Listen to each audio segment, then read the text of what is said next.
بسم الله الرحمن الرحيم. الآن سوف نقوم بإخراج الذكر الجزري الغامق. طبعا هو عند الأنثى الثانية تحتها 3 بيضات.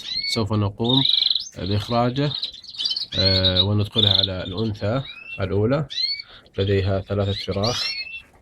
هذه الأنثى لكي يقوم بعملية التخصيب وإطعام الفراخ. بسم الله.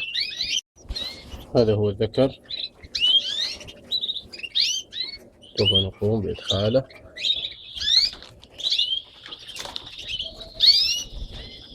بسم الله.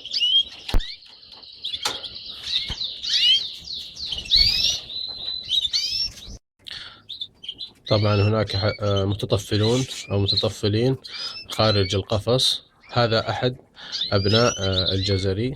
هذا أحد أبنائه، ما شاء الله تبارك الله. الآن يقوم بإطعام أحد الفراخ.